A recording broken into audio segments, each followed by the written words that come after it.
everyone, welcome to week 3 of DES 242, Logo and Identity Design. I am your graphic arts instructor, Shannon McNamara.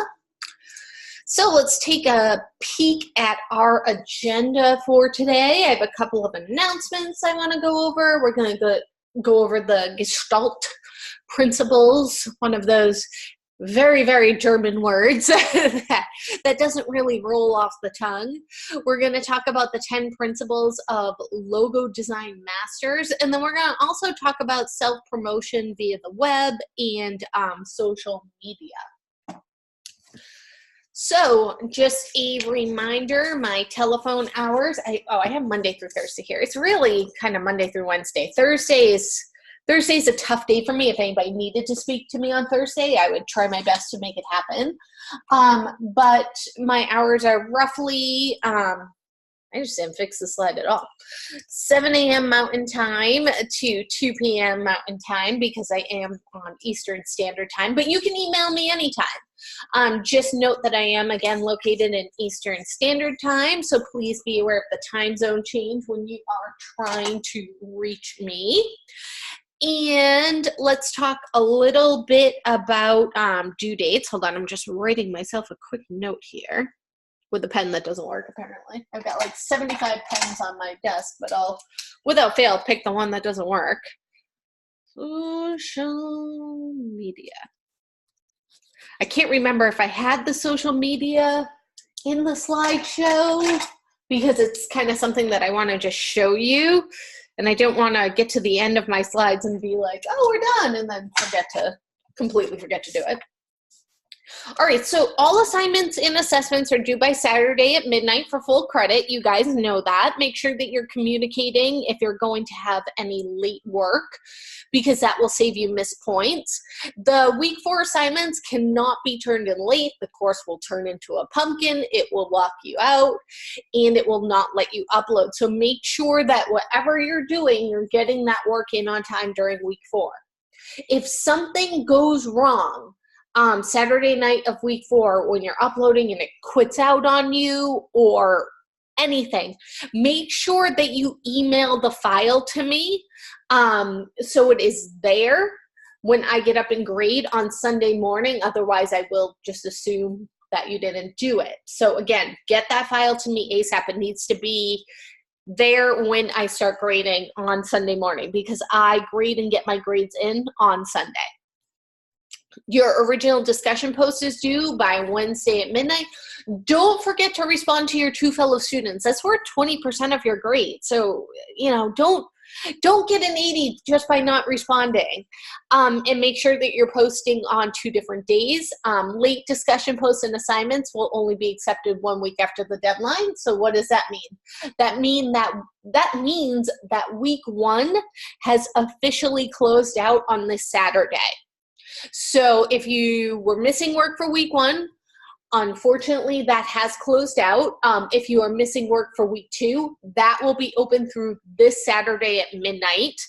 If you would like to redo any assignment for a higher grade, I will allow 1 resubmission on the weeks that are still open. So that would be the week 2 work and possibly the week 3 work. If you get it in on time, I have the grade back to you because read submissions must be completed by Tuesday of week 4. So as you guys know, I go in and grade. For those of you who always get your work in on time, I go in and grade on Sundays. So that means that you would have your grade back for week 3. So if you wanted to fix something, you would have until Tuesday of week 4 to fix something on your week 3 work. Discussion posts, however, cannot be resubmitted. So our schedule is as follows. Our live sessions are Mondays and Tuesdays at 11:30 a.m. Mountain Time. That gives you enough time during the week to get those assignments done. If you do need any outside help, the Student Success Center is open with tutoring available and no appointment is necessary. So that's a pretty good segue to go hop on over and take a look at our announcements for this week and our readings and videos for this week. So let's look at DJ's Learning Coach Hours. Why does this keep happening? If you see this where the Learning Coach flyer does not show up, please let me know, because that's a bummer. Hold on, let me open it up.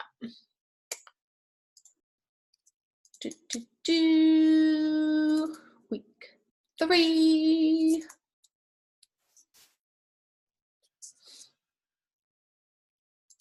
Been quicker to just preview it. Here we go. So DJ has hours on Monday from 4 to 9 p.m., Wednesday from 7 to 11 p.m., Friday from 6 to 11 p.m., and Saturday from 4 to 10 p.m. So lots of late hours, which is awesome. So if you're having any trouble, please get into the Student Success Center and get some extra help. I will try to fix that, make myself another note. Pretty sure none of my pens work, actually. All right, that one's a no. All right, LC flyer. I've got half-written notes everywhere. Throwing away pens left and right. I'm down to like 2 highlighters. They're both orange and they're yellow, so that's not gonna work. All right, and what else do we have for announcements? Some tips for a successful week 3. So again, don't forget the readings and videos from week 3. We'll take a look at those. If you need some help with your discussion post, you can always go to the Writing Center. Come to my live sessions, watch the live sessions, go to the Student Success Center if you need extra help. If you need some computer support, you can go there. Don't forget to take those daily checkpoints, and then remember, redos are due Tuesday of week 4. Week 2 late work is due this Saturday, and Adobe Help is offered on Fridays from 10 a.m. to 12 p.m. with Sean, and his Zoom room link is right there. So readings and videos for this week. Let's scroll on down. So there is a reading on the 10 principles of the Logo Design Masters. I kind of go over this a little bit in today's slideshow. Also the Gestalt principles, go over that. So again, go in and read it, but I give you a pretty good overview. There is a lynda.com playlist on running a design business and self-promotion. Really, really good stuff there. And then a designer's website. So it's a quick video, but again, really good stuff there. And then communications and social media. And then some graphic design tips and tricks. We always love tips and tricks, right? So some really good readings and videos for this week. Speaking of videos, so I don't forget, I actually made a video this weekend for it. The original intention of it was for my new students that I'm their FPA of, that are just coming into the graphic arts program. And I explain a bit, what graphic design is to them, what graphic design isn't. I show them, Canvas and, how to get into the Student Success Center and how to navigate around through Shark. I go over some time management techniques with them. I go over the grade book with them. I show them kind of what happens to your grade if you don't do the daily checkpoints versus if you do the daily checkpoints and how that can affect your grade. And then I just kind of, give a little bit of an insight to how crazy, my life can be, and that I get it. Things are crazy. We all have things going on outside of school, outside of work, outside of home. It's almost like it never ends. So if that's something that anybody is interested in and wants to, needs a refresher or just kind of wants to see the video to hold on to, or to, again, have a refresher on where to find things in Canvas and stuff like that, please let me know. I have no problem sharing it. I just think that if I've shared it as an announcement, people might get confused and be like, but we've been here. We're in a level 200 course. We know what's going on. So, but some people, some of my students, I did share it with all my FPA students as well, just for them to have a refresher on where things are located. And a couple of them got back to me and said, hey, this was really helpful. Thanks. I kind of forgot about where some of this stuff is. So again, if anybody wants to see it, please let me know. I have no problem sharing it. I'll just send you the YouTube link in a message and you can have it. With that being said, before we get into all the things we're going to talk about today, let's talk about our discussion question, what are our assignments going to be for this week, and what are our assessments going to be for this week. So we'll do that first. And one second. All right, so there's a great little 4-minute video on Paul Rand. If you would like to watch that this week, it's under the week 3 overview. And you can always get to the readings and videos through this link as well. And let's talk a bit about our week 3 discussion, which is designing a cohesive digital identity.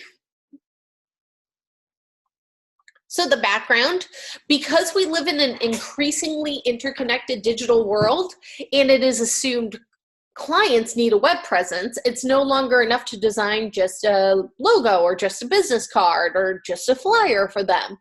We need to be able to see how our designs are going to seamlessly translate into a digital environment. A digital identity often refers to how one is perceived on the internet. From websites to social media to professional networking sites, it really is important to intentionally design and present a digital identity that's cohesive. As designers, because we help establish the visual identity of our clients, we also play a key role in helping those clients establish their own digital identities. For example, when visiting a company website with many pinks, reds, and yellows, viewers will feel that the company has an upbeat, energetic digital identity.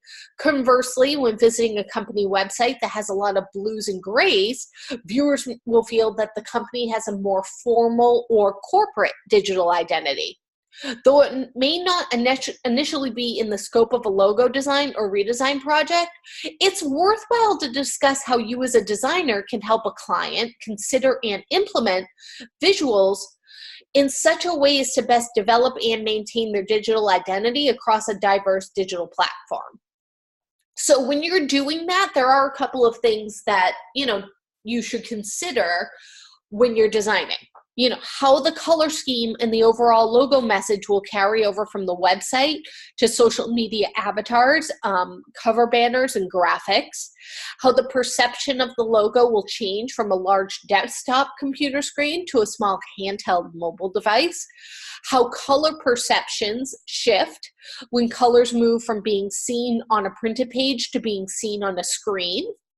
How type perception shifts when type moves from being seen on a printed page to being seen on a screen. So for this discussion, imagine a freelance writer looking for help designing a logo has approached you. I'm sure that you can imagine the scenario very easily. They would like to use the logo across many digital platforms, including a personal website, a personal blog, and several different social media accounts. So think Facebook, Twitter, Instagram. They're looking for your guidance in what type of logo design might work best and how to best create a unified message across so many different digital platforms. They've never heard of the concept of a digital identity, but they're really open to guidance and learning from you. In approaching this task, how would you explain the concept of digital identity to them? Why is a cohesive digital identity important? And how might it help their freelance career? In approaching the design of their logo, what considerations must you make to ensure that you are creating a consistent logo look and feel across all the platforms? Do you think it would be beneficial to steer them towards a certain type of logo? All typographic, all symbols, etc., or a certain logo orientation, vertical, horizontal, a square shape. So for your citation, you might use articles that show examples of creative social media design solutions. You can also find articles from experts that suggest the value of using a cohesive digital identity to build trust. Your initial and reply post should work to develop a group understanding of this topic, challenge each other, build on each other, always be respectful, but discuss this and figure it out together. So, like I said, square. And the reason that I brought this up is Facebook, Twitter, Instagram. Whenever you are asked to upload your avatar or your profile picture, the space that they give you to upload it into is a square.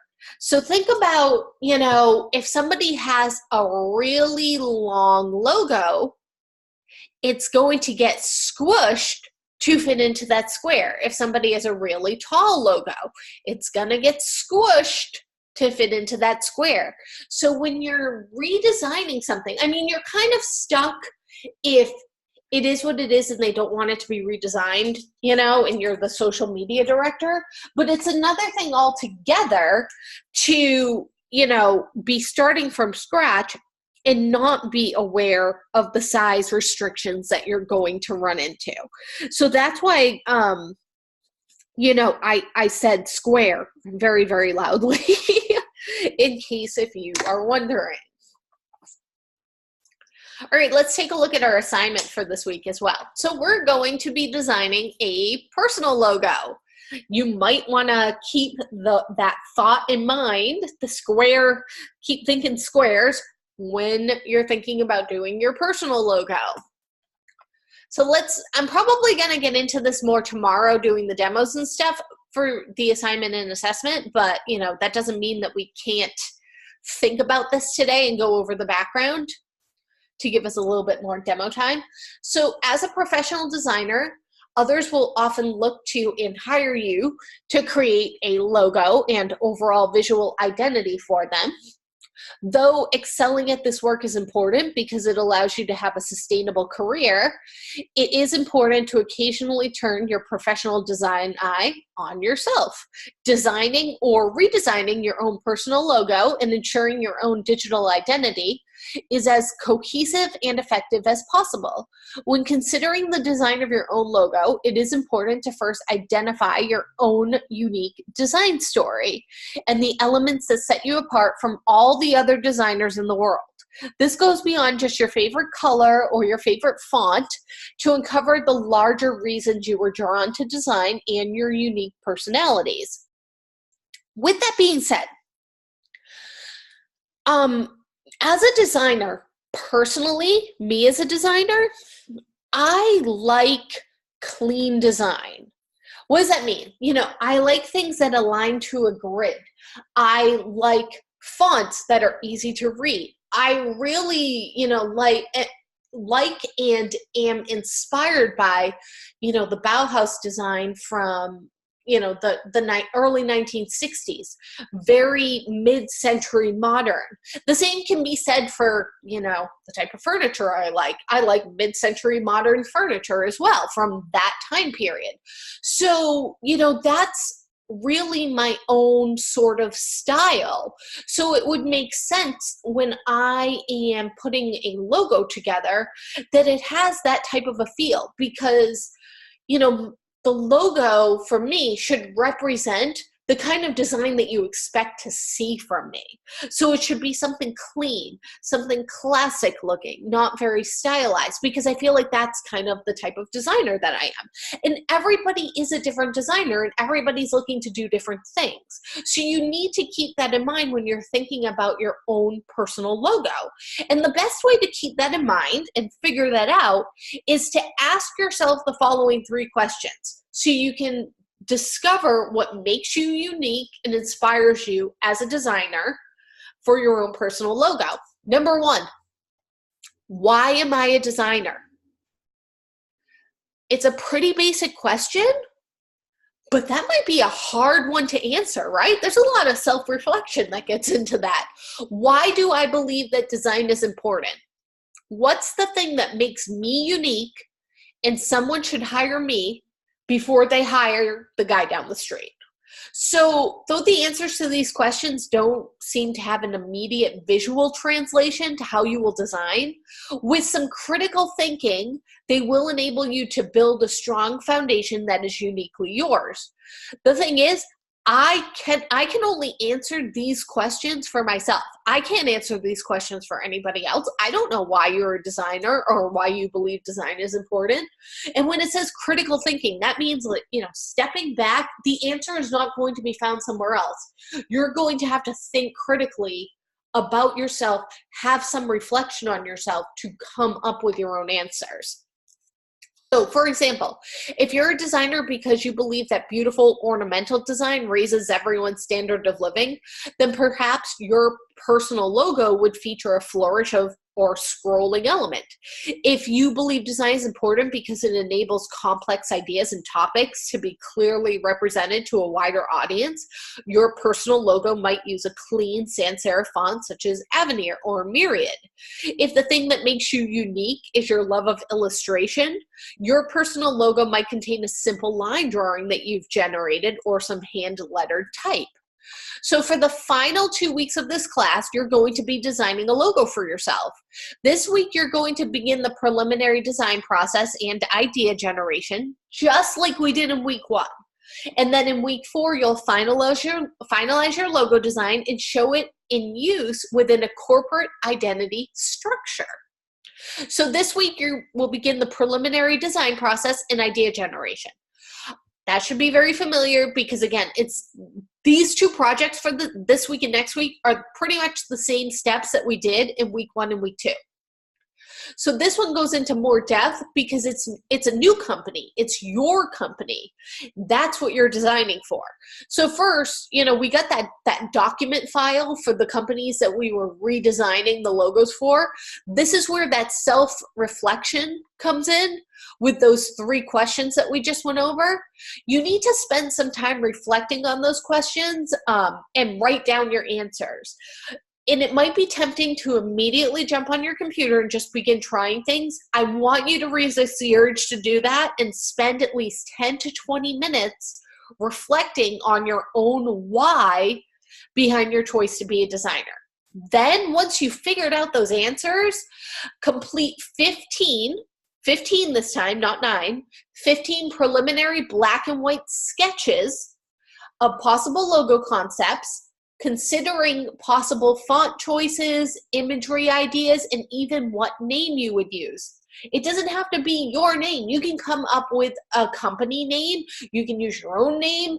You can just make up a name, but there should be a reasoning behind it, and that reasoning should be answered somewhere, or I should understand it in the answers to those 3 questions. And then once you have completed your 15 sketches, and please, when you're submitting this, make sure that you label, unless if they're hand-drawn and I can figure it out, label your sketches versus your 3 refined black and white versions. Some people like to sketch on the computer, which I get because I do that from time to time. So just make sure you label, what's a sketch and what isn't, so that way I know. It makes my life a little bit easier. So again, 15 sketches, 3 refined, in Illustrator refined, black and white versions of your logo. And then this is what you're going to submit. A multi-page PDF, just like we did in week 1, with the answers to the 3 questions. Please have proper formatting. Please have, type out and make this look professional. So you can use Microsoft Word to type it out, but make sure that your name is at the top, so I know who it is right when I look. Then your next pages should be your 15 sketches, and then your last pages should be your 3 refined logos. You can put the whole thing together in InDesign, but again, it should look professional and well designed when you submit this. Don't just slap it all together and call it a day. And then you can proceed to your assessment for this week, which is effective and ineffective logo designs, and you have a quiz. So again, just like in week 2, make sure to carefully read over the 15 questions. Take the time to go back to the readings and videos if you need to. The quiz is not timed. So open up the quiz in a new tab where you can go back and look up the answers if you get confused. Don't think that you can't go in and look up the answers. You definitely can. All right, so that's our work for week 3. So let's hop on over here and talk a little bit about the Gestalt principles. So Gestalt is a form of psychology, interesting, right? That focuses on cognitive behaviors, and designers are influenced by the visual perceptual aspect of this, particularly the theory that the whole is greater than the sum of its parts. The mind copes with the visual confusion of our everyday world by consolidating objects into groups in order to simplify the input. For instance, when our eyes see a tail, paws, legs, a body, fur, a collar, ears, and nose, our mind's going to end up bringing those parts together and register a cat, right? That's our first thing. When we see a cat, we think in our mind, oh, a cat. We don't think in our mind, a tail, paws, legs, a body, fur, collars, ears, nose. We put all the parts together.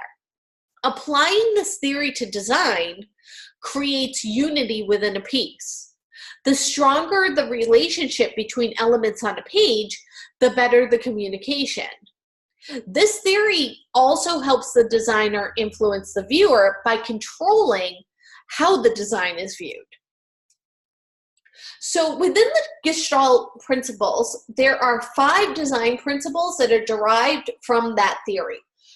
And you've probably heard of some of these when we talk about the CRAP design principles, and they're proximity, similarity, continuity, closure, and then figure and ground.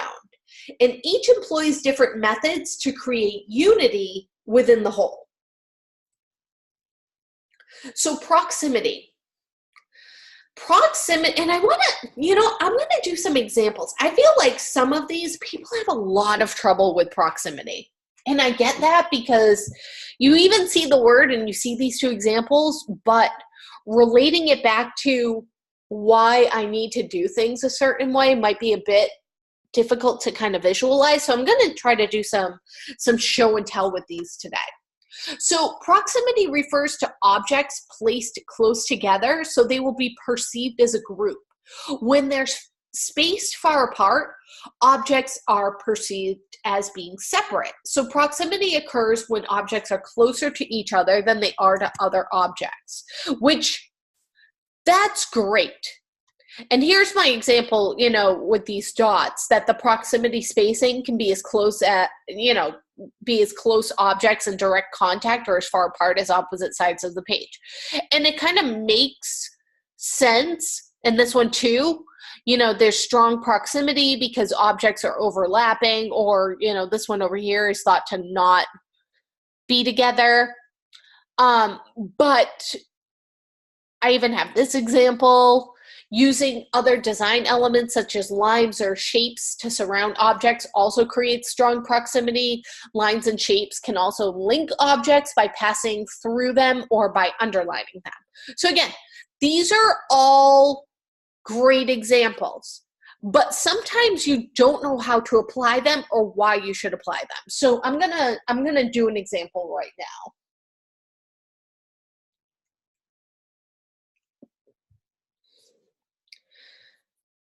And hopefully this example that I'm doing, we can use it for all of the stuff that we're doing.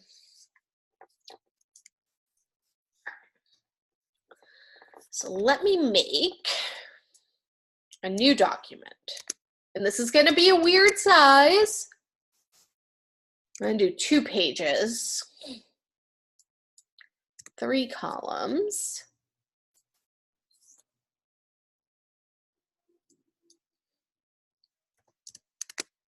And a 1/2 inch.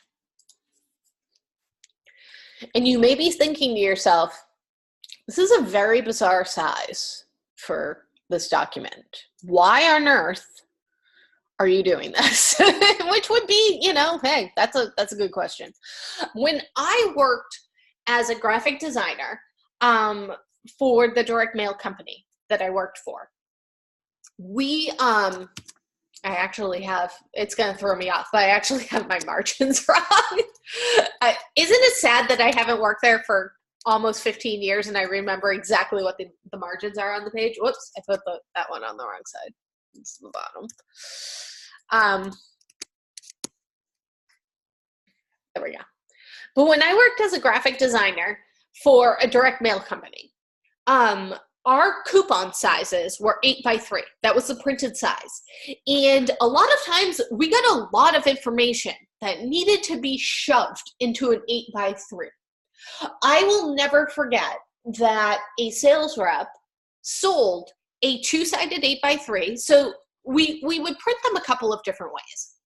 We would either print, they had a 1-sided coupon, which meant that only, you know, information was printed on one side and the other side was blank, so you didn't even need to make a 2-page document.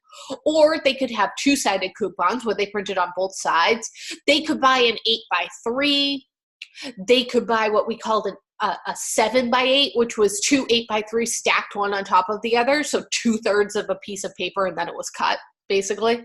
Or they could buy a whole 8.5x11 2-sided. Those were basically the sizes that we sold. And when I say that they used to cram so much information into an 8x3, I once had a sales rep who sold a 2-sided 8x3 and then brought in an 8.5x11 2-sided Chinese food menu. So if you've ever gotten a Chinese food takeout menu and brought it home, you know how many things are crammed, like how many dishes are crammed into that menu. And I said to the sales rep, I said, pray tell, why did you sell them a 2-sided 8x3? You needed to sell them at least a 2-sided 8.5x11. You can see that that's what it was, and it's full. How are we going to fit this? And he was like, I figured maybe you could just not give the descriptions.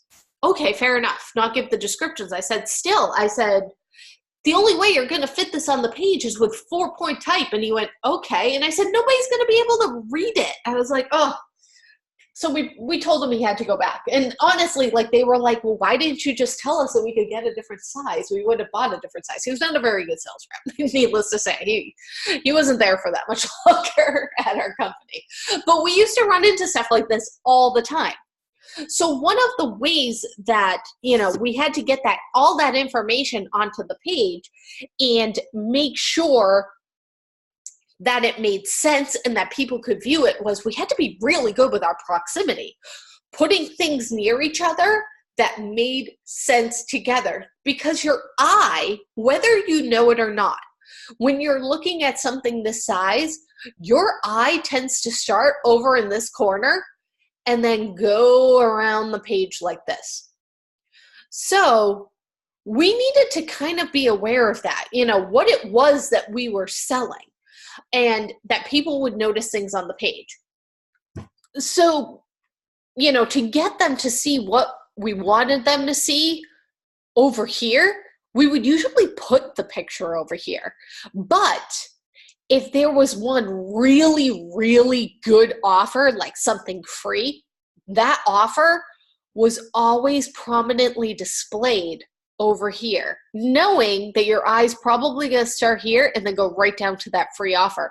So we used to manipulate the viewer and make them see what we wanted them to see on the page by the way we designed it.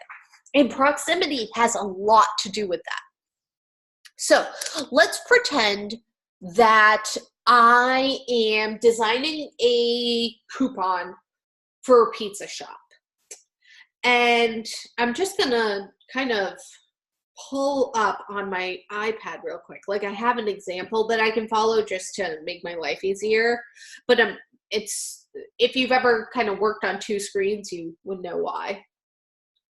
I'm pulling it up on my other screen, so I don't have to flip back and forth. That's the great thing about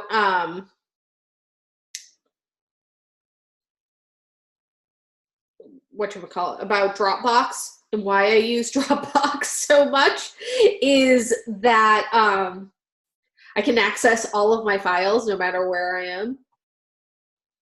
Open. There we go. All right. So I'm going to pull up some artwork real quick. And this is something that I just, granted, it doesn't have to do with our logos for this week, but you can see where the thinking comes in regarding your logos. And it's really going to help you going into week 4 when you're starting to put these identities together, and you're going to be creating envelopes and business cards and letterhead. And I really think it's going to help you to do that. So let's see.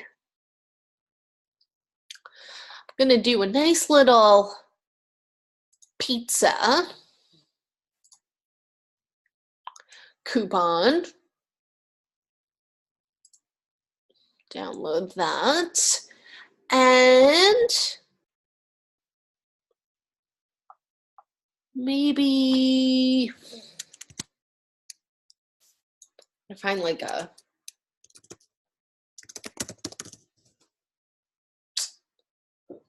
oh, that's fun. I always like these bokeh effects. They're a good time. Little bokeh background with a wood table. All right. And I can kind of show you, how I put things together. It's always good to see how people do things. If you need kind of a refresher on mocking things up or doing stuff in Photoshop. All right, so I want my ratio here to be, I gotta see what it is with my bleed. I believe I made a bleed. Don't forget, if you're doing something with a bleed, go from line to line. So 8.25 by 3.25.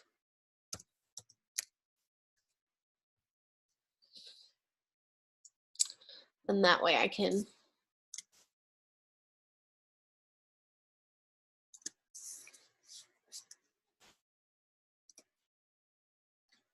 drop you, make you CMYK, because I know I'm going to be using this for print, and save as.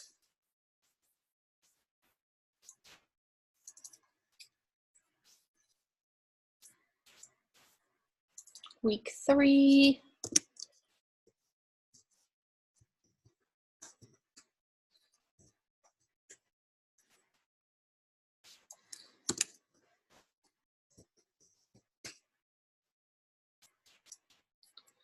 And close.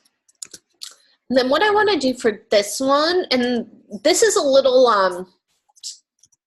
little trick that I've learned in the past. I had to, I used to always have to take the backgrounds out of things, which can kind of be a pain, not gonna lie.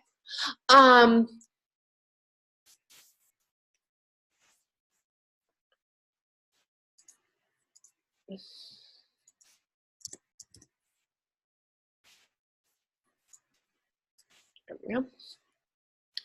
So I like to do things like that in Quick Mask and then paint either the background or the image in and use it as a selection and then just add a quick mask to it. That's really my go-to for doing things like this. So I'll just paint in the pizza. I have a couple of other tricks. I actually just follow the edge of the image.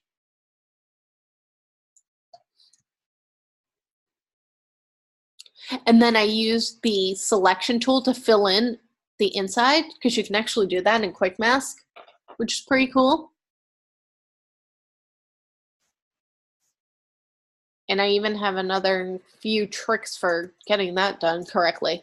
When I worked, well, both at Supercoops, which was where I did direct mail, but I also worked for Benjamin Moore as a graphic designer, and I was their Photoshop expert, which is, not to lie, a pretty cool title. And we did, well, it wasn't even we, it was just me. I was the only person there who did it. But, you know, I had to do a ton of Photoshop mock-ups for them because the company that I worked for, which was a subsidiary of Benjamin Moore had bought us while I was there. We designed all these like really cool apps for Benjamin Moore that allowed users, they're still up on their website, that allowed users to input their own images. Like if you took a picture of your living room and you wanted to see what a certain paint color would look like on your walls, it would actually figure out where your wall was and put the paint on it for you so you could see it before you bought it, which was great because, you know, paint's expensive and there is nothing worse, I know for a fact, than buying what you think is going to be awesome for paint and having it not work. Especially if you are my husband and you bought it and didn't show it to me and then thought to yourself, yeah, this isn't that great, and then painted the wall anyways, and then I came home from work and saw it and said, no, there is no way that we are living with that paint color. In my defense, it was a really awful, dark green that looked like black with a tint of green. It was like the world's worst color. I was like, what on earth were you even trying to go for? And he basically told me, I don't know. I thought it might be cool. I was like, it's definitely not. And it was in a room that had like one window. So I was like, yeah, it's like a dungeon in here. Awesome. No, please go back to the store and get something else. And he came home with like eggplant. And I was like, fine. Because at that point, with such a dark wall, there was just no way that he was going to be able to get that dark color that he put 3 coats on that day off without having, he still had to put down some primer. But I was like, well, that's, you know, not for nothing. That's kind of your own fault there, buddy. I don't know what you were thinking. So, but I digress. But yeah, so paint is obviously expensive, and, you know, there's nothing worse than putting the wrong paint color on. So we would, you know, the app showed you with your own photo what it would look like. And there were other photos if you didn't want to import your own photo or take a photo and upload it to the server. You know, there were photos that were in there of living rooms or bathrooms or, you know, bedrooms, stuff like that, where you could use one of their photos and put the paint on the wall to see the differences in paint. So for those images, I had to go in and Photoshop out, you know, any of the paint on the walls and get the walls down to this base, what we called it a baseline gray, which was a 40% gray, while also retaining any shadows or highlights that might have been coming in on the photo in, you know, windows or where furniture was. And then in some instances, for some of our apps, you could put flooring down to see what the flooring would look like, you know, change out the flooring in the room on the photo. So I would have to Photoshop out all of the flooring, but also retain the shadows and highlights from any furniture that would sit on the flooring, because the app would render in the flooring and it would place those, you know, shadows and highlights, so that way it looked real when you were done placing that flooring in. So it was really, really cool work to do, honestly. There was never a boring day there, which is not something that I could say, you know, kind of about my days, some of my days, I should say, designing coupons. Designing coupons itself could get a little bit monotonous, but, you know, the people made it fun there. And honestly, it only really got monotonous during days where I kind of was stuck doing the night shift by myself. And when they let the entire company go, except for 10 people, and I was one of the 10 people who stayed, and I was like, thank you. I'm glad that I, you know, kept my job, and you think very highly of me, clearly, when you're clearly going to be going out of business, but the writing seems to be on the wall, so I'm going to go find a new job now. So this is what I do. So you can see where I've painted the perimeter with the Quick Mask tool, and then I've closed kind of that loop. So then I'm going to go in with my Magic Wand tool and select on the inside, where because I'm in Quick Mask, it's not going to just select, you know, part of the pizza. It's going to select the inside of where I painted. But you can kind of see when you zoom in, it doesn't get right up to the edge. And this always happens because there's pixels in Photoshop and everything's pixel based. So you're going to want to go in and expand that. So I modify it and I expand it. And I always guess that I should expand it by about 3 pixels. Once I do that, zoom back out and then go to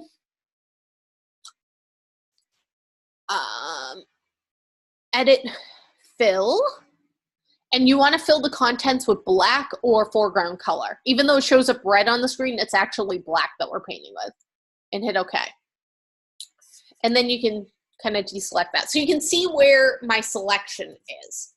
So now when I exit Quick Mask mode, which Quick Mask is down here, the entire background is selected, which means that really what I have done is said, select everything except for this pizza. Then you kind of have 2 options based on what you're going to do.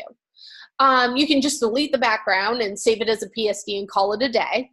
Or you can put a mask on it, which is really the best bet, because what if you need something back here?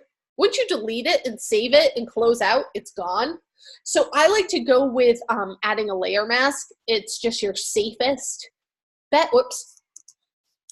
Do a Command Shift I to select the inverse, then add the mask. There we go.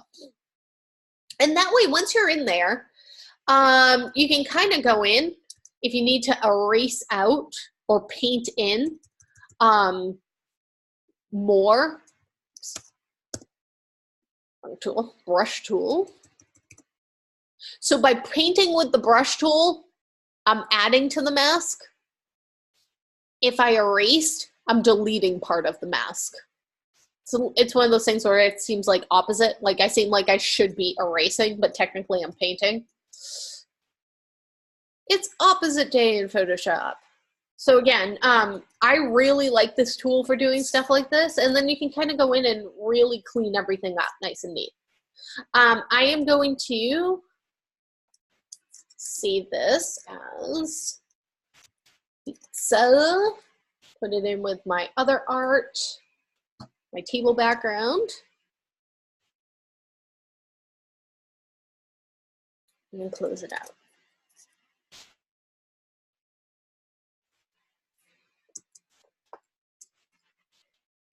So I drew my square here. I'm going to place my background that I went with.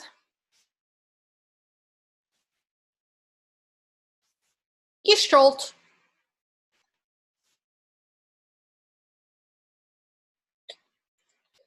And place my pizza.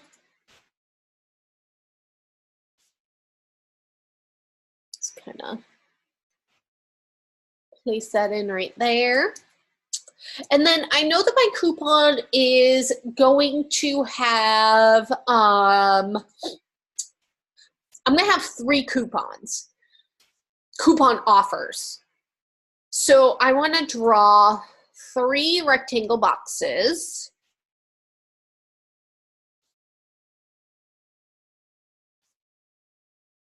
And they're going to have a coupon, a dotted coupon edge.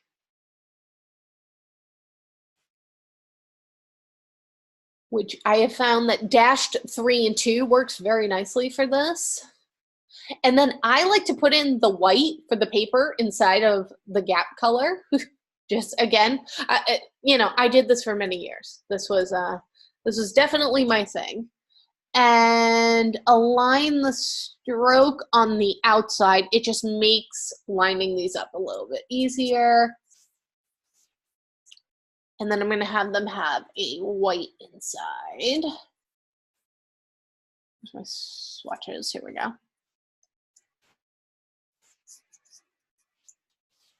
And I'll just make 3 copies of this. And I always like to overlap the edges. So it just looks nice.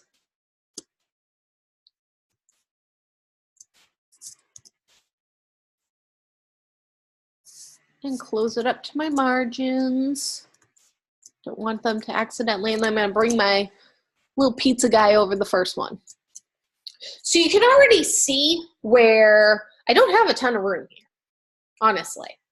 And the way that we used to set these up is not a lot of them had bleeds. But I'm pretending like this one has a bleed just so we can kind of go over that. But down here, we would run our coupon code. So you had to be aware that there was going to be a code that ran along the bottom down here. So you couldn't infringe upon the design or infringe upon where that code was with your design. It always said what it was, so.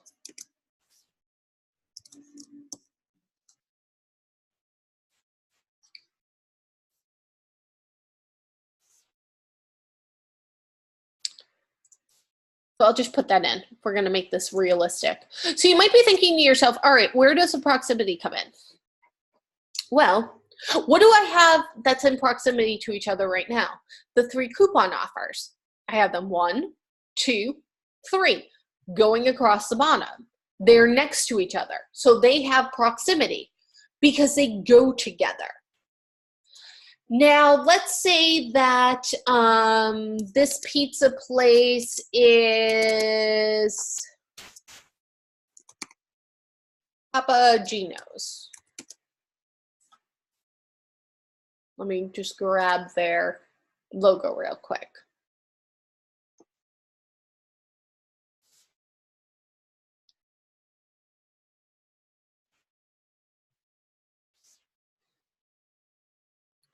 And yes, this is low res. They should have, oh, I bet you know what? We're doing this. I'm going to do it. All right, brandsoftheworld.com. Let's see if they have the Papa Gino's logo, because we should be using vector for all logos. This is a logo design class. Papa Gino. Search. It's the old one, but that's fine. Lisa says the status is obsolete. Oh, we can do Papa Murphy's, I guess. No, whatever. Although this is color, so that might make more sense to do this one. I used to live in Arizona where they had Papa Murphy's, and we don't have that out here. And man, I miss Papa Murphy's. They had such great take and bake pizza. Again, I digress. And move you over to my art folder.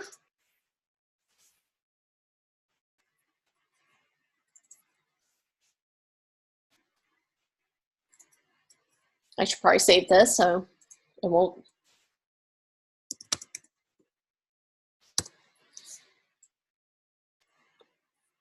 Just in case. It's nice to run.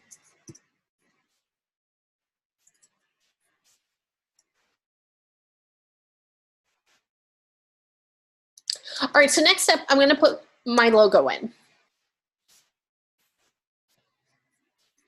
Now, where I was saying that your eye starts over here, that would make right here a pretty good place to put that logo because of that, because of what I know.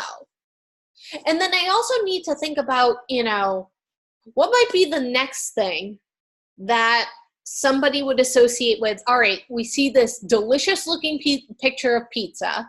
We see that, you know, who it is. We see the coupon offer, let's say, for, what if it's for free pizza?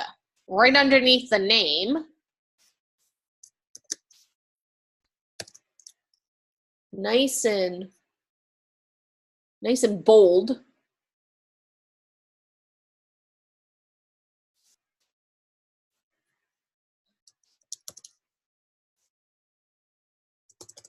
Free. You might be saying to yourself, all right, well then where is it? So proximity. If I just kind of randomly threw their address up here, there's no, you know, you're looking all, you don't want your viewer to look all over the page for information that they need. That's where proximity comes into play. So I would want to put their address right here.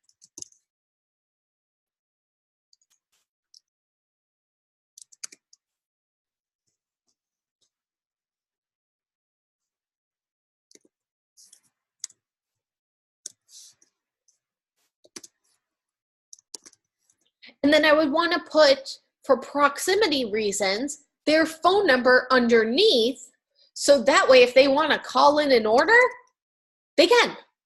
You know, they know where the phone number is. They know, you know, where I'm located. All of that information is right there.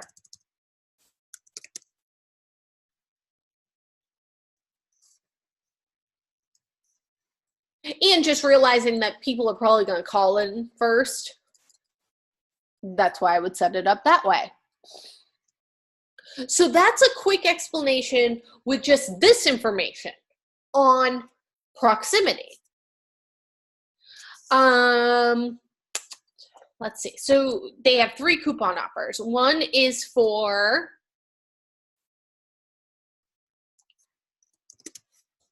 free pizza.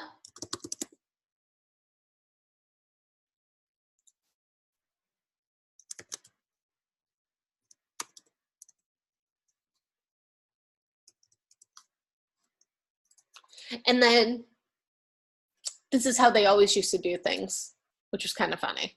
And anybody who's ever used a coupon or seen a coupon before, you know where I'm going with this. Let's do condensed medium. And again, anything that's a disclaimer, always small.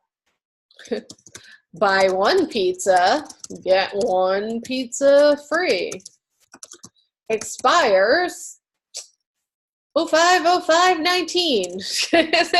Because we just want to get you in the door, and you know, if you buy 1, you get 1 free. All right.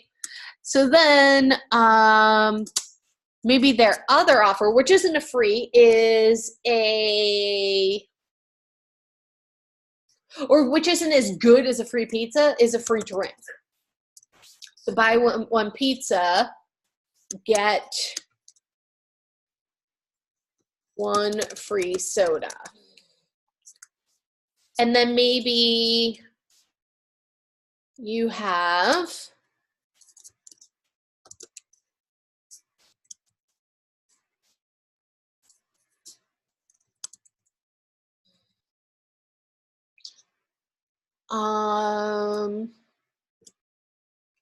a $10 large pizza.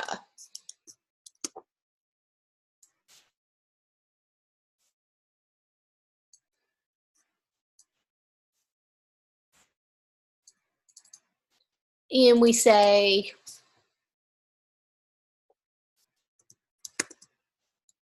cannot be combined with any other offer on this one. So there's a reason why I set this up this way.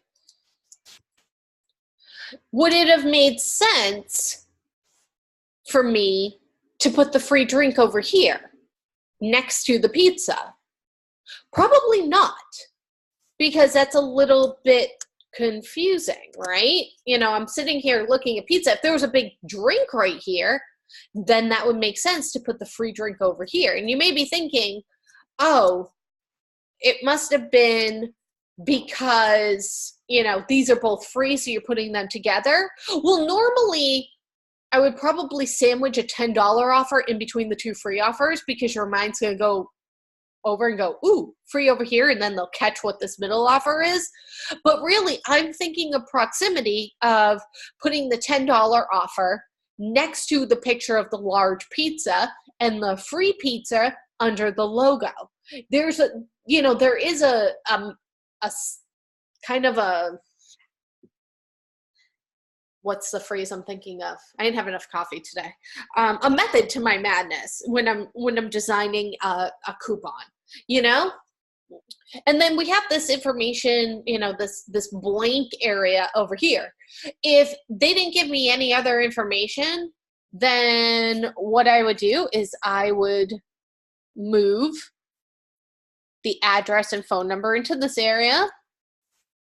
I would probably something like this, and then make the logo a little bit bigger to float in between these two offers. And I would put this right here, and then put their hours of operation underneath.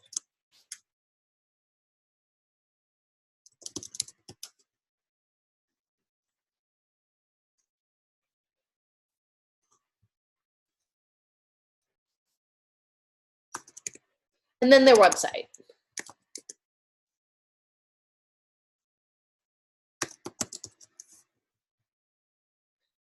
And again, thinking where people are going to go first, you know, second, that's how I would, you know, set this up. As far as hierarchy of my information goes. You know, I want them to see the phone number to call it in, but I also want them to see the website.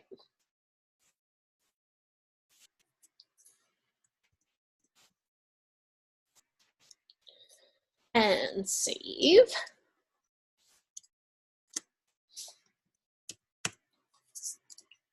So that's where proximity would come into play in this type of a scenario.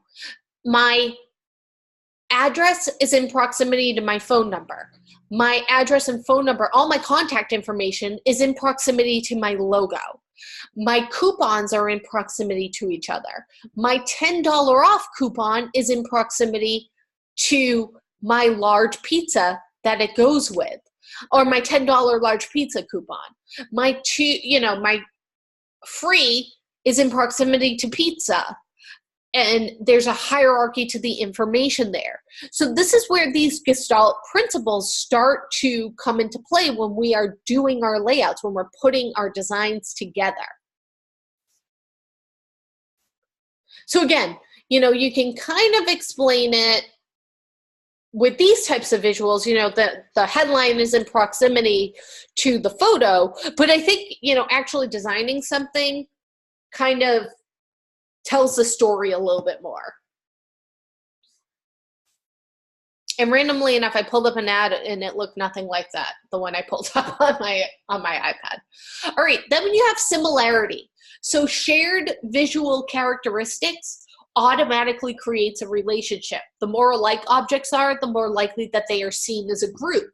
Note that similarity is based upon what an object looks like, not what an object is. So two dogs on a page do not automatically have similarity because they are dogs. One could be a Great Dane and the other could be a Chihuahua. You know, dogs have very little in common. But this is still a Chihuahua and a Great Dane. But now these ones have some similarity because they're both brown. They're both wearing red collars. Both of their collars have a red heart on them. So technically, the same exact dogs as these types of dogs, but there's definitely a similarity now between these types of dogs. So that can, again, be achieved in many different ways, including size, color, and shape. Objects of a like size have similarity, illustrated by the fact that on a page filled with big circles and little circles, the mind is going to see all the big circles belonging to one group while all the little circles are in another group, even if they're evenly dispersed on the page. Color and shape also have the same effect. You might not have noticed, but your brain immediately was like, oh, red and blue, red and blue. And it probably put them together as red and blue and separated them into those two groups based upon color before it separated circles and squares, right? Your brain just saw red and blue and probably didn't notice that it had both circles and squares in both groups. It's kind of just how our brain does things. However, if the circles and squares, if they're the same size and color, now our brain is going to go, oh, circles and squares, right? It's pretty interesting how that happens. So what about this? We have similarity. Both of our subheaders are in the same font. Both of those fonts are in the same color. The body text is in the same font. That font is the same size. It is the same color. We have similarity between headlines and subheadlines. They're both the same font. They're different sizes, but they're also both the same color. So let's take a look at my coupon. All of the main headlines of my coupon offers are in the same font and they're the same color. They're all this dark red like the logo. So there's a similarity happening here. And they're the same font and they're the same font size. The same with what it is that they're describing. So the subheaders, in a way, you know, these are my headlines. These are my subheadlines of my coupon offers. So all the same font, all the same size, all the same color. My coupons, even though this one is covered up by the pizza, your brain knows that that coupon offer was probably the same exact size. You know, and then there's even a similarity. I'm in the same font family for my contact information. So again, there's those similarities that are happening there.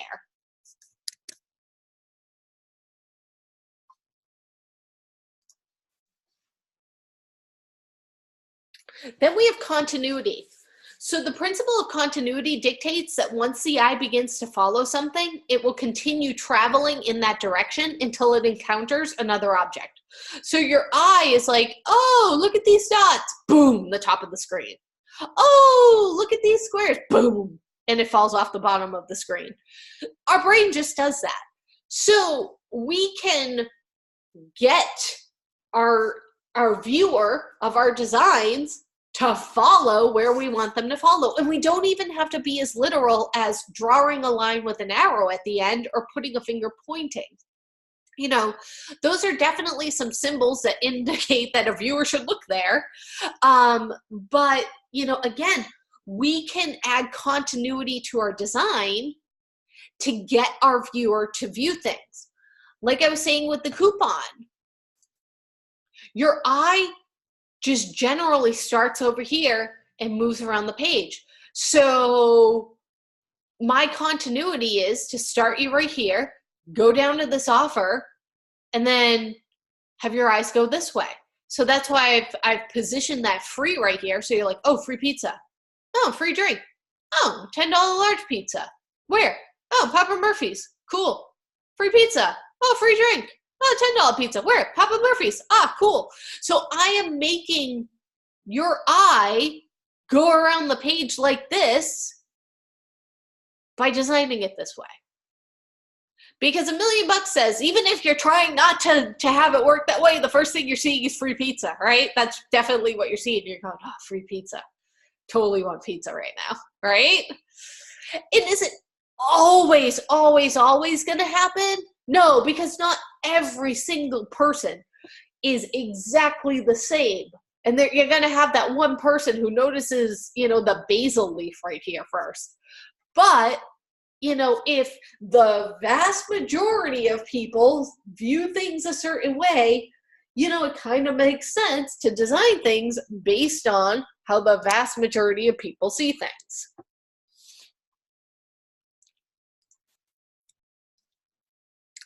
All right, so again, with this example, other ways that you can do it is to lead the eye into a photograph or illustration by having that photograph or illustration contain an eye and have them looking in.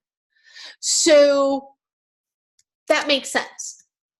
I have my pizza coming in this way.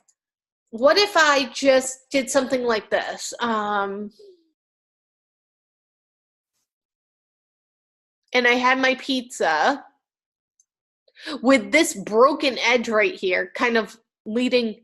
What happens then? Your eye immediately, first it notices that looks kind of weird, and then your eye shoots off the page to where nobody is and nothing is, right? Your eye instantly does this. Oh, bye.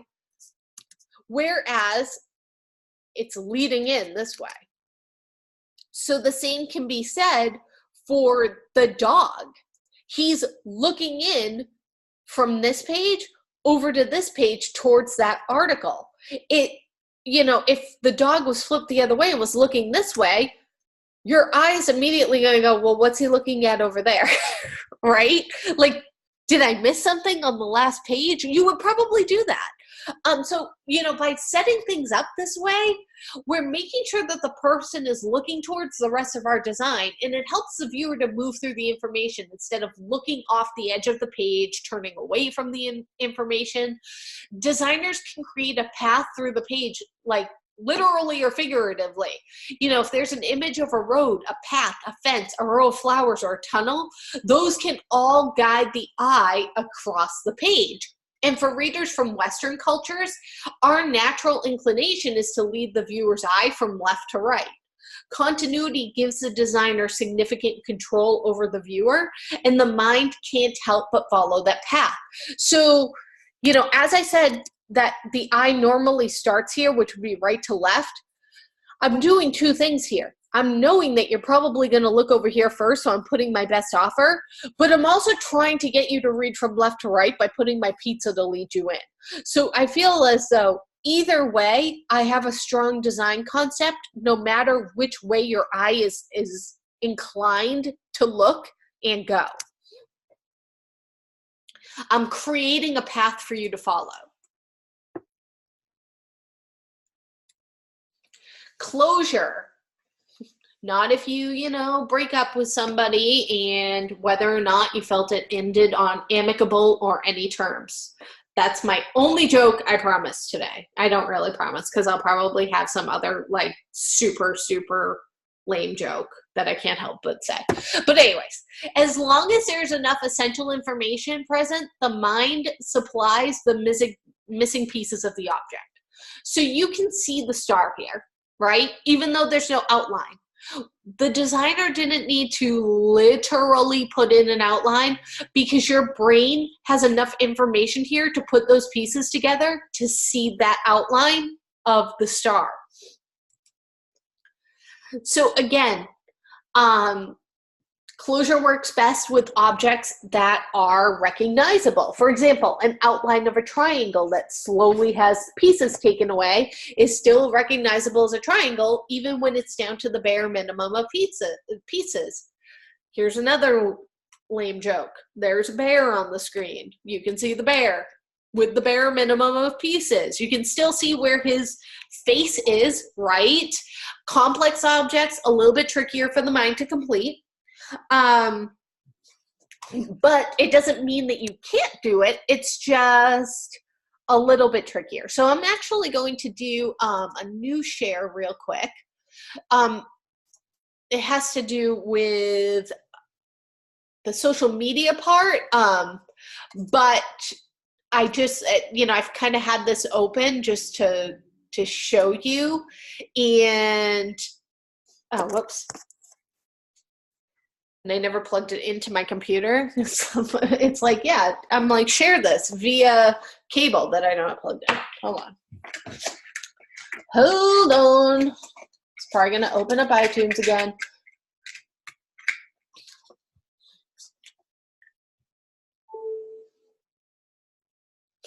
I don't know why. I wish that there was a way to be like, no, yeah, that's fine. I don't need cancel.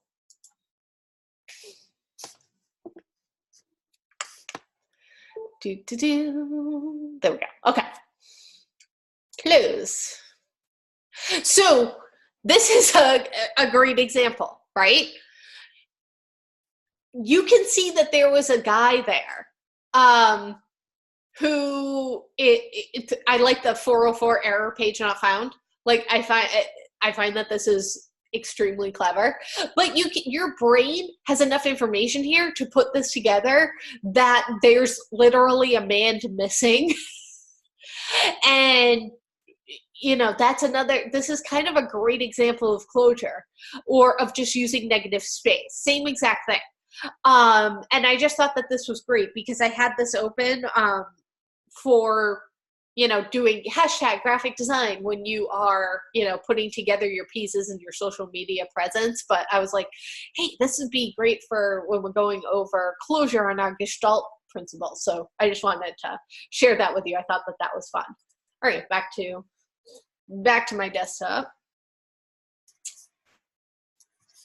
And hide you. I hate that the new Zoom, since the update, puts like these ginormous squares basically all over your screen. So you gotta like minimize everything. So for this one, with the A's, you want to have a balance of what to take away and what not to take away in order for the design to still be solid and for the mind to be able to complete the object. So here's the letter A. This example starts to take it away, and yeah, sure, I guess this works, and I guess this works. This doesn't work because I wouldn't have any idea. But it looks messy, right? I mean, this isn't lined up well. This isn't lined up well. You got the smaller dash over here because it's not even, and it's not even in between here, and it just doesn't look good. But this, our mind still puts it together that this is the letter A, but this feels so much more like a complete design, so it works better. Both of them are using this theory, but this uses it better. So as a graphic designer, we need to understand that fine dance of letting our users figure it out on their own and not being so literal with them. And that's tough, because we're designing it, so we get it, and we're like, well, how did you not put that together? And then there are other times where if we did something like this, where our user's saying, we're not stupid, we know it's the letter A, So it really is a fine line. So over here, I'm not showing you the rest of the pizza. It's cropped out, but your brain can put together that you're going to get a whole pizza, that people who buy it are going to get a whole pizza. We don't have to show the whole pizza. Kind of like the rest of the coupon edge. That it's a coupon, even though, the fourth side is cut off. You can still put it together with your brain that it's a coupon. So, it's a different way of kind of showing that closure, but it still works. And there have been times in the past where I've had to explain this to customers too. Like they've said to me, Well, the pizza's kind of running off the page, and what if our customers think that they don't get a whole pizza if they use that coupon? And I was like, if you think that your customer is that dumb, I don't even know what to tell you. But I would never say that to the client. I would just be like, well, our clients know, your clients know, they know that you're going to give them a full pizza, and if they're confused, they'll probably ask you. And then I would say to them, after a month of it running, was anybody confused about whether or not they were going to get the whole pizza? Oh no, you were right. Nobody even asked. And I'm like, ugh, I know. All they saw was free pizza. They were like, sounds good to me. They probably didn't even ask about having to buy the other pizza because they probably didn't read the fine print. But, yet again, I digress. But, we're going to have customers who aren't going to get it. You might have to explain it to them a little bit. And that's fine. But, just be nice. Even though your first instinct will be to say to them, oh, why do you think your customers are so dumb? Have a little faith. Have a little faith in the people who are buying your pizza. But again, you're going to run into that. It so happens. The other one is figure and ground. So this is the principle based upon literally the relationship of an object and its surrounding space. What is in the foreground? What's in the background? What is positive? What's negative? The positive being the object, the negative referring to the space around it.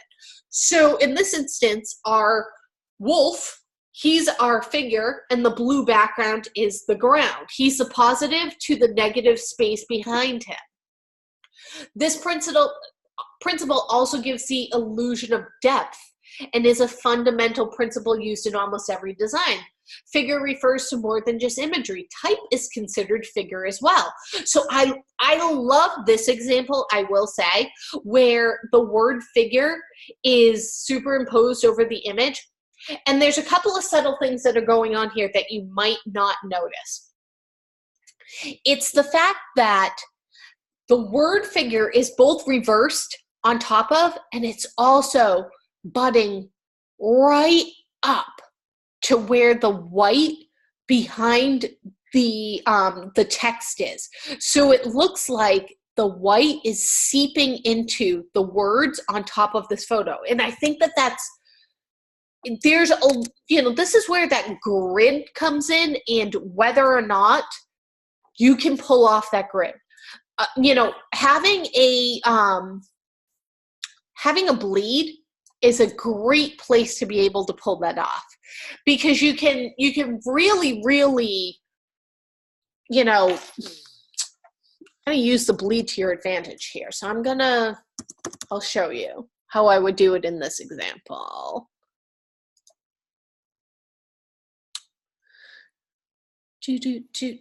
I'd probably do something like free pizza. Ugh. Free pizza. Wrong button. So you can see, if I zoom in here,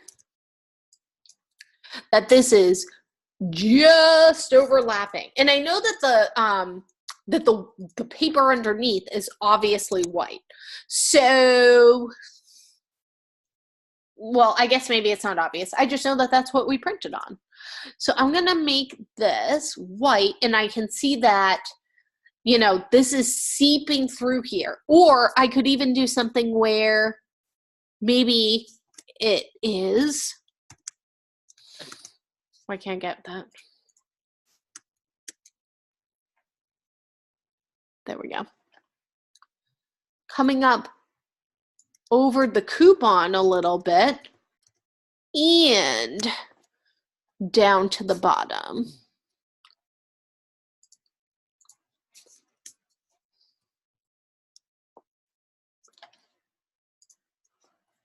So you would be able to see it a little bit better if I went to preview. And again, that's what I mean about having that fine line. Getting it right. I want just enough of that A to come through.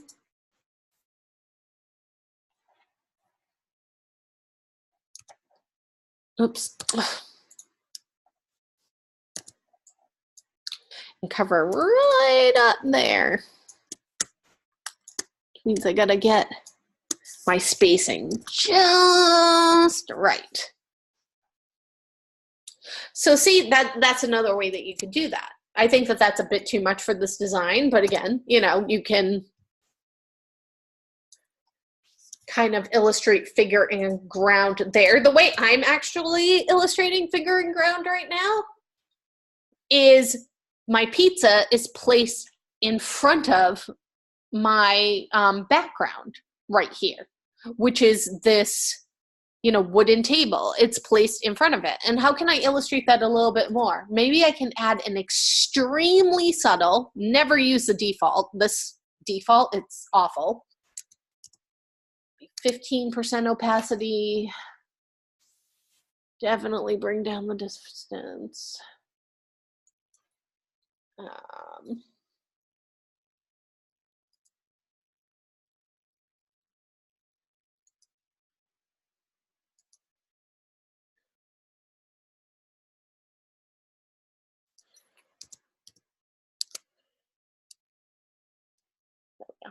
A little bit more subtle.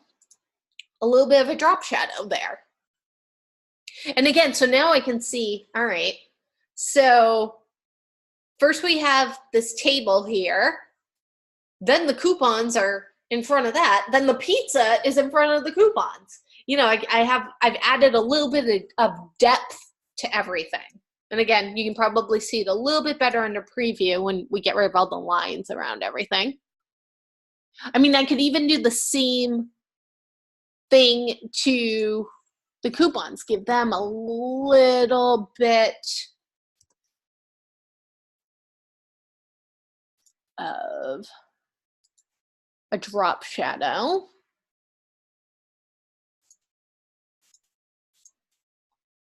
To add a little bit more depth. So I have, you know, the background, the middle ground, and the foreground. Just a thought. So there's a lot of different ways that you can do that. Add that depth. So here's another classic example. Is it a candle holder or a lamp or two faces? Which one is it? You know, using that optical illusion of the positive and the negative space. Which one is the positive or negative space here? Hard to tell. It depends on which one your eye sees. There's a lot of like optical illusions like that out there. All right, so 10 principles of the logo design masters. So principle number 1, ensure a thorough design brief is received. With logo design, the design brief is a valuable piece of documentation which directs the designer towards the correct goal. You and your client need to be on the same page with your goals. So the logo brief also helps focus attention on the areas that best serve your business. That's a quote from David Airy. Research the client's industry. A comprehensive knowledge of the client's business and industry plays a key role in the creation of a logo that not only portrays the correct message, but also helps the client stand out in their sector. Because the company's name is Alliance and the capital A is a triangle, and the triangle is the most visually stable shape, the stability is a key attribute in the insurance industry. I decided to focus on icons that formed the letter A. Use a sketch pad to quickly flesh out initial ideas. So we're going to be doing 15 of these. And you can see how this person has 15 different ideas, or 9 different ideas right here sketched out on their sketch pad. And they've decided on their shape first. All right, it's going to be inside of a circle. So by, you know, laying out the circles, they can decide whether to stay within the circle, whether to start to break out of the circle, where to break out. You know, there's a lot of, even though there's similarity, you know, in the subject matter, there's still 9 different ways that this idea was executed. So that's what I'm looking for. You know, I don't want to see 15 different name ideas for your company. That's not what this is about. You should have that all nailed down before you start your logo design sketch. I want to see 15 different ideas centered around the same the same idea. 15 different solutions to a logo for that idea.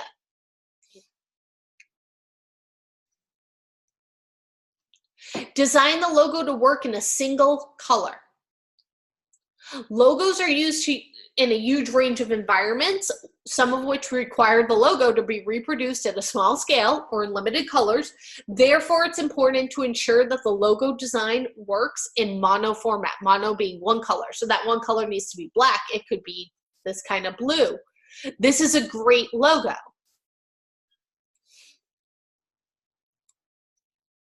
Create the logo in vector format. So vector applications such as Adobe Illustrator create artwork based on mathematical equations, whereas raster-based applications such as Photoshop rely on the underlying pixels of the document. In order for a logo to be scaled without the quality of the imagery being affected, the logo must be in vector format. It needs to be scalable. You know, you might need it on a 20-foot banner. Present only the best concepts to your client. Once a range of design concepts have been created, it's time to select the best examples for presentation to the client for review. This stage is a halfway point in the overall process and determines whether the project is on the right track. Those are your 3 refined sketches that you refined in Illustrator. Show how the logo is going to work in context. You know, a logo might be used for a range of purposes, from business cards to stationery to vehicle graphics. So you want to show it. If they're going to be using that logo on a magazine, show it being used on a magazine. So that way they can see.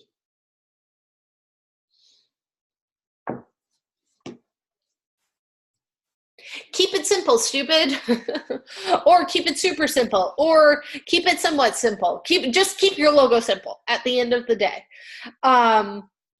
You know, honestly, this is a really popular principle in the design world. It is the acronym of KISS, which stands for Keep It Simple, Stupid. The idea being to aim towards simplicity in the design rather than unnecessary complexity.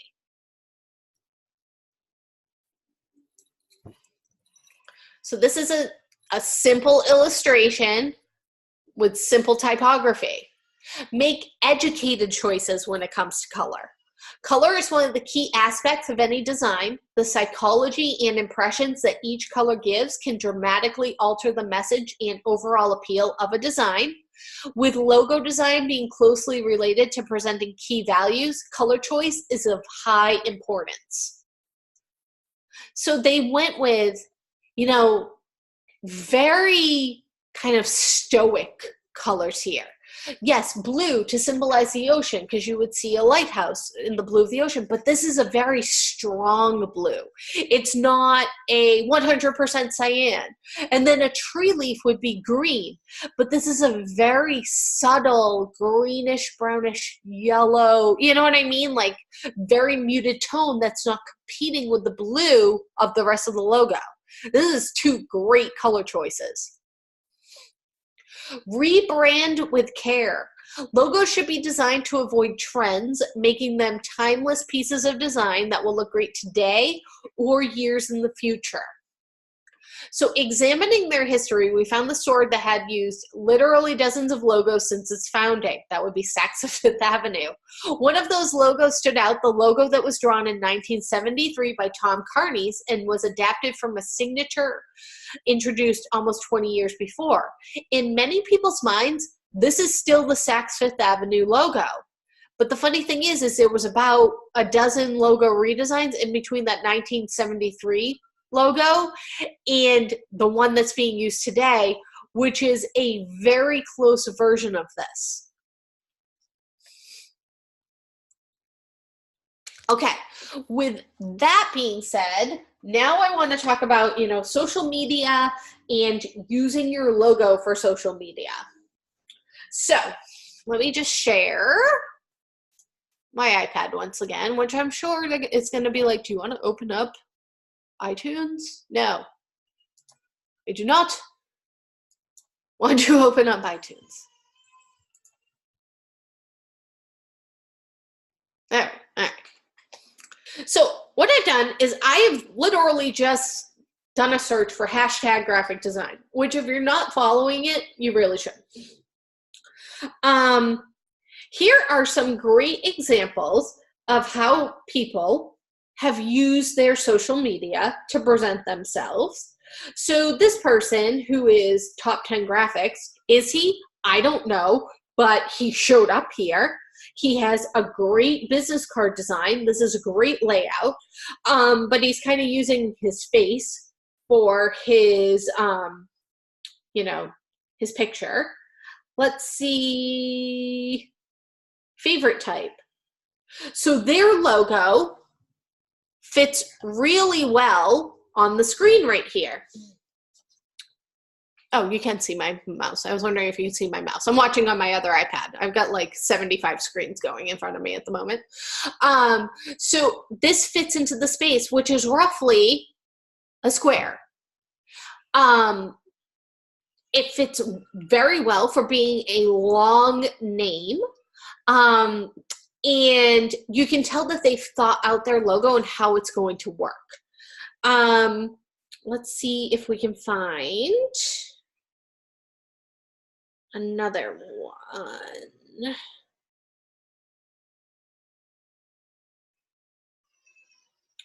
Market network.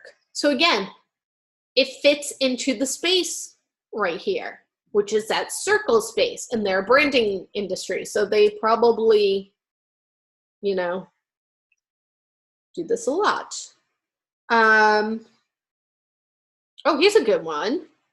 Kiwi Creative. Again, clearly their logo thought about how it's going to show as part of a digital identity. It's even creating the illusion of a circle within the circle. And, it's not just Instagram.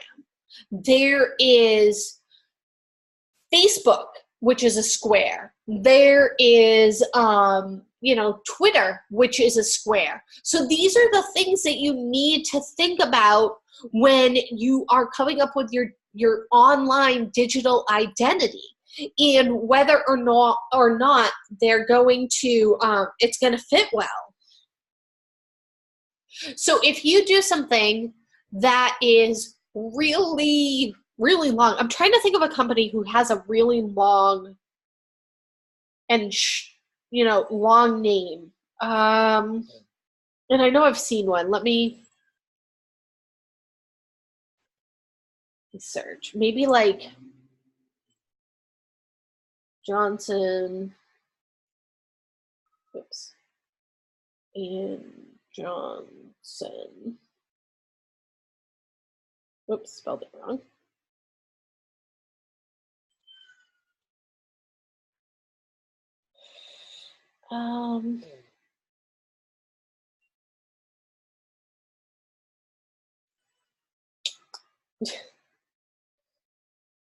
If they even have, maybe not. Who else has, just like Huffington Post, they kind of have just that icon. Boston.com has a B. Even, I follow Lila Baby, and this is their, just their symbol, which they've uploaded there because their logo name was a little bit longer, so they uploaded just their symbol. So that's something that you can look at. Keep going to click on the screen. I'm trying to think of a long company name where they might not have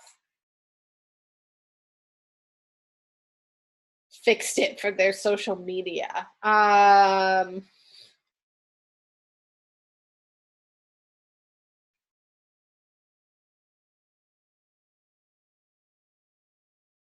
logo designer. But there's some, there's some great examples, even if you look at, logo designs, and, everything is, and you can look for inspiration, but don't copy, obviously.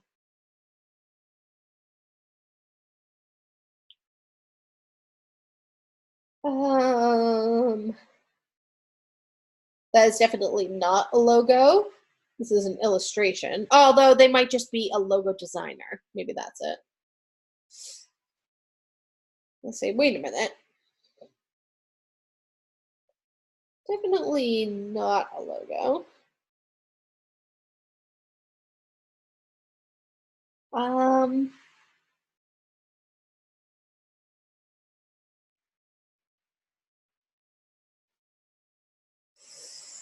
Oh, I wish I could find an example where it might not. Oh, even Coca-Cola kind of dealt with it by putting their name in the cap.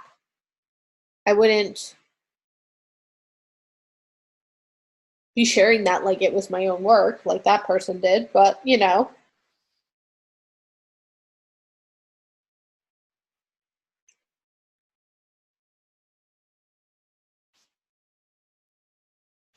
So yeah, I mean, there's some really good examples here, and then there's some that clearly just aren't logo design. But again, you need to think about where this is going, and it needs to fit. Think about when you are showing something, putting something up even on Facebook, that it needs to fit correctly. In not just, things don't need to fit correctly just in the profile picture, but you need to think about how that cover photo is going to look. And how it's going to look on a computer versus a mobile device, because we know that it definitely looks different depending on whatever device that you are on. If you look at the Independence University graphic arts page, which I think I can get to it from here.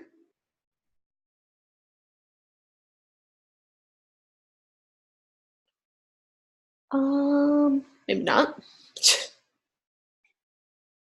Or at least the Independence University page, that I can get to. Which is not a good example. Somebody needs to fix that, because and hey, I'll use it as an example. Let's see what happened. We can discuss. Somebody should probably fix this. Which, FYI, they don't put us in the graphic design department in charge of it, and maybe they should. Because look at what's happening here. The logo is not fitting correctly into the space now. It's getting cut off over here and getting cut off over here. And then they designed a cover photo, which doesn't fit on a mobile device. Look at that. It's just completely cut off. I have to actually physically click on it to see that they're enrolling for medical assisting. So they're really not doing any favors to themselves by, having this look this way. I don't know if it changes when I rotate it. No, it doesn't even change it when I rotate it horizontally on my screen, because it puts my friends list on the side. So it's really just not working. So that's not a good look for them. or for other businesses. Like, let's see, this is what I had designed for our Pixel 8 site. So the logo is a square, so it fits into the square. And the cover photo, it doesn't really matter where it's going to start to crop. I knew from the right to the left, so I just kind of had the glowing cube over here, knowing it would start to crop in. And it, you know, it works. Trying to think of another good company website that I've seen. Oh, let me try the Willoughby. See, theirs is great. They're using the one thing though, their logo is getting cut off just a little bit because it changed to the circle for some of these. It seems as though the pages that are verified, possibly. Why? Yes, I trust my computer. Why aren't you? All right, there we go. The pages that are verified seem to have the circle, and some of the other ones don't. But their cover photo is great, and you know, they definitely have the images nice and centered, so that way, if you click, you can see the full image is there. But they're aware that it's gonna be smaller and cut on a mobile device, and that most of us use Facebook on our phone and on our iPads and our other tablets more than we sit down to a browser to use them, right?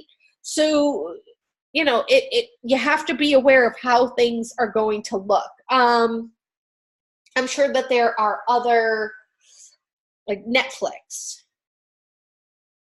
Let's see how they do theirs. All right. So they are using just the N from the Netflix logo. And again, you know, being aware of how, oh, this stupid thing. I don't know why it says connect your iPad to the computer when it's clearly connected. There we go. So you can see that as it starts to crop itself in for a smaller page size, it still fits. Trying to think of somebody else that has a longer named logo. And the thing is the IU logo can easily be fixed. They just need to upload a new logo that has more space, more white space around the letters that just isn't cropped so tight. Because the IU logo itself fits perfectly into that space. It's just the way it was uploaded isn't working currently. I'll try again the Johnson & Johnson. I'm just thinking because they have like a really long name.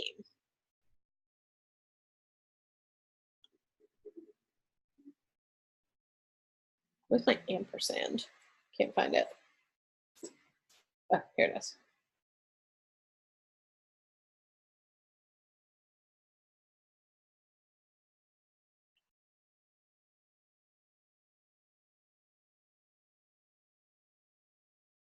So they just did the J&J there, which is perfect.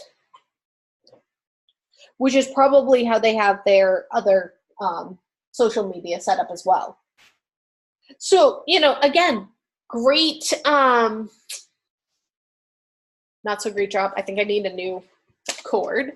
But, you know, two companies that did a really good job with their social media, and unfortunately one company that didn't, which is us, but, you know, it happens. And then even just, you know, if you're going on to Pinterest even, you know, it's a circle. So you want to be aware of that when you're starting to, you know, put those logos together, that it needs to fit correctly. And I kind of wanted, before we end today, I wanted to show you just the Saks Fifth Avenue through the years.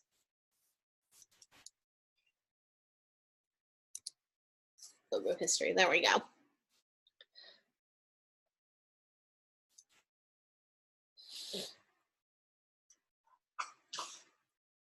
So Where are you? But it's definitely not the logo history. Maybe this one is.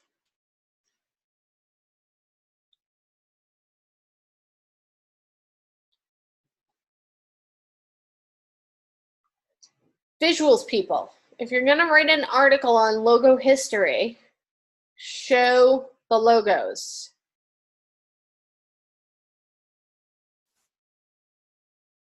Here we go. All right.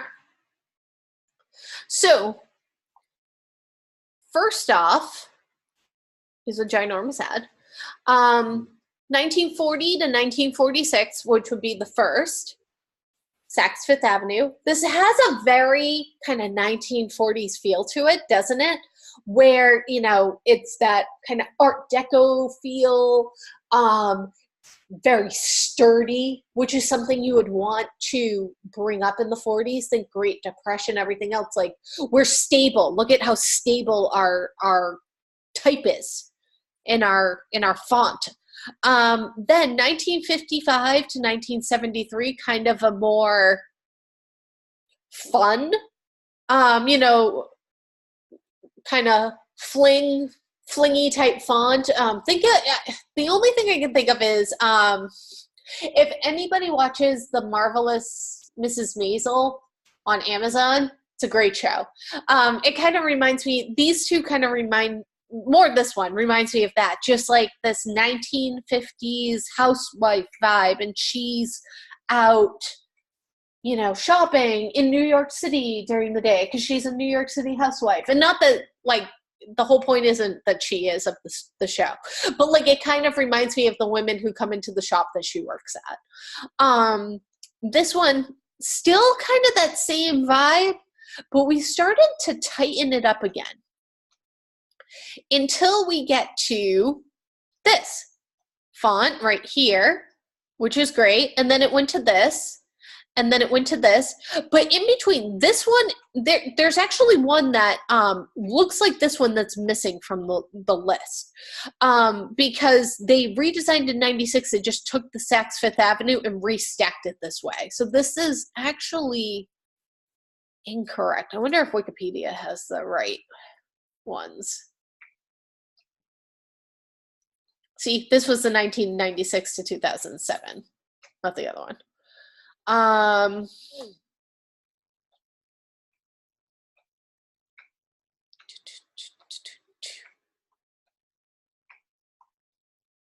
wish somebody somewhere had all of the logos. I had been on a website where they were there. That's where I got like a lot of the images that I used last time. All right. Yes, no. See, the original logo where it was set up like this, and this was the point I was trying to make, is bolder than the one that they have now, but it's still kind of the same setup. Oh, here it is. So you can see how it's almost exactly the same, but in 2007 they just, you know, kind of skinnied up in a way, if that's not even a correct term, the font a bit. It's just a bit thinner than it was, and it's inside of a reverse box now, where it's kind of breaking out of the box. But they went back to the roots of that 1973 one. But even in 1946, you know, they started right here, and then they went to there's been a lot of different, oh, and I had this wrong. First it was like this, then it got reset. But think of how this Saks Fifth Avenue logo is going to work on social media versus this Saks Fifth Avenue logo. Which one is going to work better? We can look. We can go into InDesign and kind of, you know, take a look. Just to kind of make my point, because I know a lot of you are going to start your work this week early, because I know you guys love to start your work early. Nobody waits. Come on now. All right. So let's make 2 circles here. one, really? One, there we go. And select 2.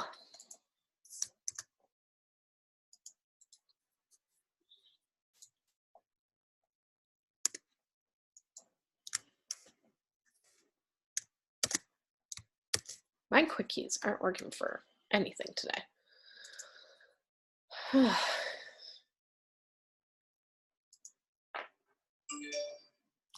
All right, or don't. All right, there we go.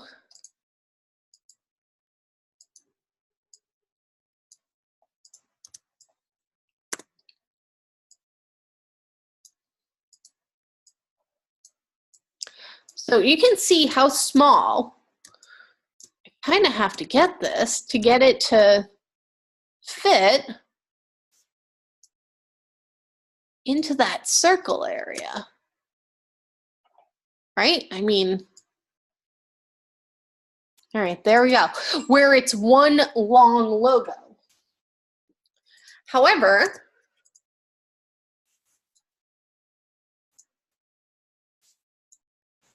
let's grab. Now this is both of them placed at the same size at 32%.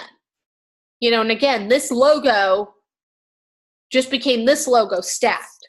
So I can start to really get this a bit bigger because of the orientation that this design of the logo is. Which one's easier to read if you're on your phone and you're scrolling? You know what? This is really small, but this is way easier to read. And especially, you know, you need to stop and think like, you know, a script type font already hard to read, and then it's getting smaller to fit into the space as opposed to, you know, a script type font stacked differently, fitting better into the space. So, you know, again, one more thing to kind of consider when you're designing your logos. All right, so I am going to get going for today. We've gone over a lot today, a lot of different principles, some logo design principles. I will share my slides with you, and tomorrow we'll get into kind of coming up with some of our designs, which is fun. So I'll do more demos tomorrow. If you're going to be late, don't forget, if you're going to be late with any work this week, please make sure that you send me an email. And I hope that everybody has a great day. All right, have a good day. You too.